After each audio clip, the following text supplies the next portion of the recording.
Snow drifted softly over the glowing streets of downtown Chicago, painting everything in white, the cars, the benches, even the hearts of those who still believed in miracles. Inside a small, warmly lit café, Alina Hayes, a successful CEO known for her no-nonsense attitude and billion-dollar company, glanced at her watch for the 10th time. It was Christmas Eve, and she was on a blind date. Her assistant had practically begged her to go. "You work too much, Alina. This guy might surprise you." So she'd said yes. Against every logical part of her mind, she'd said yes. But now it had been 40 minutes. The candle on the table flickered weakly. Her latte had gone cold, and the man, whoever he was, hadn't shown. "Figures," she muttered under her breath, standing to leave. Just then the door opened, and a rush of cold air swept in. A man stumbled inside, tall, rugged, in a cheap but clean jacket. His hair was damp from snow, and his breath was uneven, like he'd run the last few blocks. He looked around frantically, then spotted her. "Alina," he asked, breathless. She blinked, startled. "You're Michael." He nodded, his face flushing. "I'm so sorry. My sitter canceled last minute and I had to find someone else for my daughter. I didn't mean to make you wait."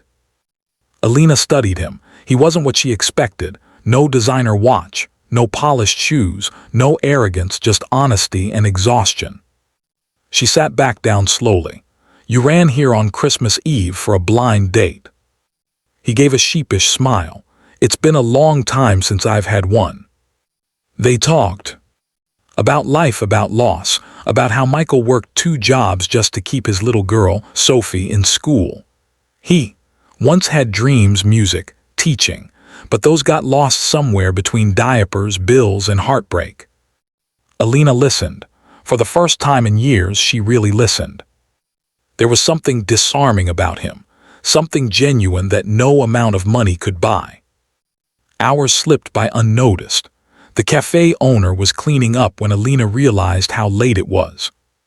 "You should go home to your daughter," she said softly. "I will," he smiled, standing.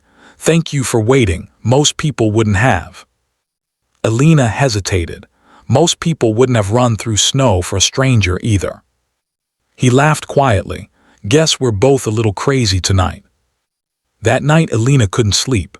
Something about Michael's eyes stayed with her, tired but hopeful. The next morning her phone pinged with a photo. A little girl, missing her 2 front teeth, holding up a crayon drawing. "Thank you, lady who made Daddy smile again." Alina's heart melted. A week later she visited Michael's neighborhood. It was a rundown part of town, nothing like her glossy office towers.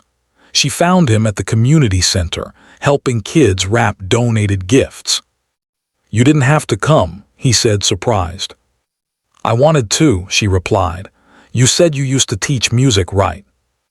He nodded, confused. She handed him an envelope. Inside was a note and a check. "Open your music school," it read. "Teach kids who can't afford it. Merry Christmas." He stared at her, speechless. "Alina, I can't take this." "You can," she said softly, "because someone once gave me a chance when I didn't deserve it. Consider this me paying it forward." For a moment, the only sound was laughter from the kids nearby, and the faint hum of a Christmas carol playing in the distance. A year later, the small Harmony Hearts Music School opened its doors. Dozens of children from low-income families learned piano, guitar, and violin, all for free. On opening day, a sign hung above the door. "For those who believe second chances still exist." Alina stood beside Michael, watching Sophie help her dad cut the ribbon.